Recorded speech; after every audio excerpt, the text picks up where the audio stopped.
Hey guys, it's time for another book review, and let me just apologize in advance. There is wood chipping and tree trimming going on outside, so if you hear noise, that's what it is. Today I want to talk about A Girl with a Pearl Earring. Actually, it's not A Girl with a Pearl Earring, it's Girl with a Pearl Earring. And I'm not going to be able to say the author's name properly, I don't think. It's Tracy Chevalier, or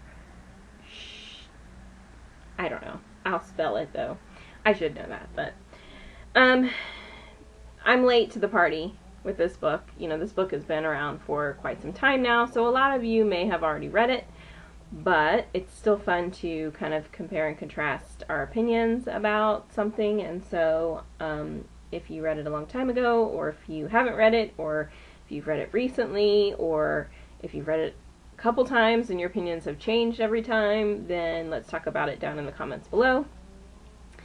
So basically this is a story of a young girl who, and you guys know I always try to do this without telling you too much about the story, who due to certain circumstances within her family ends up having to leave her family for the majority of the time during a week and become a maid for a more wealthy family in a different part of town, even with, you know, a different religion than hers. And you know, not only is she really kind of too young to, first of all, have the responsibility of working, but to be able to kind of understand life in that kind of way. I mean, she gets why she has to go and work, but you know, there's just so much about life and in different cultures and just all kinds of things that sometimes even as adults we still don't quite understand. So, you know, this was kind of it was very impactful for her as a child. Basically, she's, you know, still a teenager, and the book is based on these two pieces of art, which are, you know, actual pieces of art that exist in our culture today. And what the author has done is use these as inspiration, and she's tried to, you know, come up with a backstory on how these two, how this artwork came about, basically.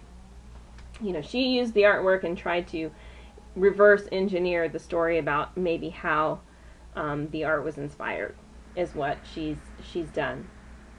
So, you know, the girl ends up going to work for this wealthy family. The reason the family is well-to-do has a lot to do with the fact that the man of the home is an artist who essentially would be the one to paint these photographs, or paint these pictures.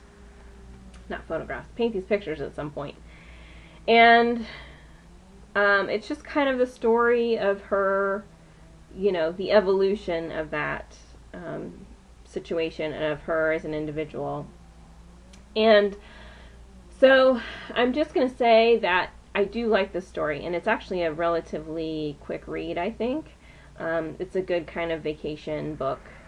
And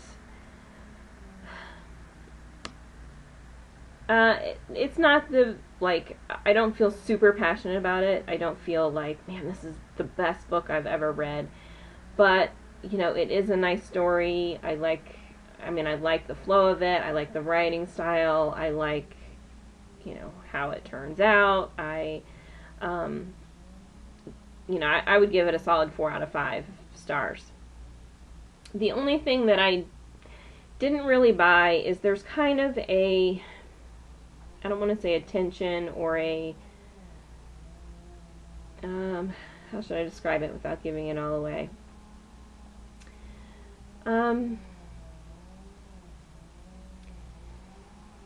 don't know, there's a little bit of an inappropriateness within her relationships, and I'll just let you, you know, read it to find that out, that I didn't really buy.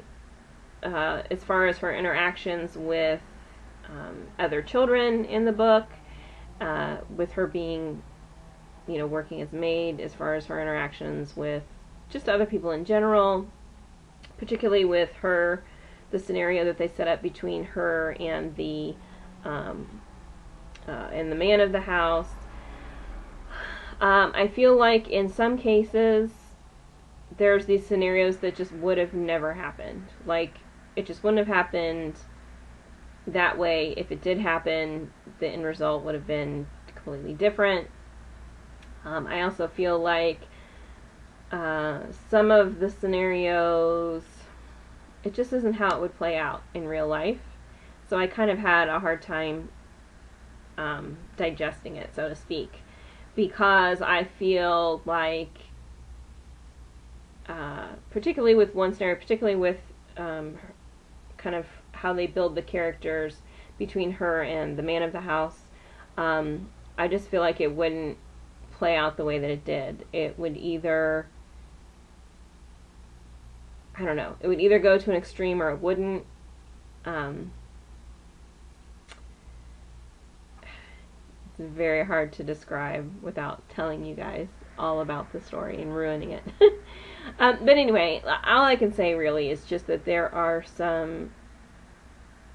the exchanges that happen, there are a few of them that I'm just not buying. There are just some of the interactions and kind of the intensity, or I don't know, just basically there's parts, there are interactions between the different characters, her in particular with different characters, that I just weren't quite realistic to me. They just either would have gone a different way, or the end result would have been different, or the consequences would have been different. Now, of course, I'm not of the time that this was supposedly, written in, but neither is the author. So, I mean, I can't really say for sure in that time and place what the culture would be like and how it would really play out, but just in my gut, I just feel like those interactions weren't, I don't know, they were missing some truth to them, I guess, is it's good of a way to say it as I can think of. So, anyway, it is a good book. It's a good read. It's a pretty easy, fast read, great vacation read, or take it to the beach or the pool or whatever. It's perfect for that. So if that's kind of what you're looking for, then I would say go for it. And if you've already read this book, try not to spoil anything in the comments, but I do want to hear your opinion and see if you understand what I'm trying to say without ruining it. So let me know down in the comments, and also let me know what you are reading right now, and maybe we can either talk about that if we've both read it, or I will add it to my list of books that I will read in the future. Okay, so I hope you guys are having a great week, and I will see you next time. Bye!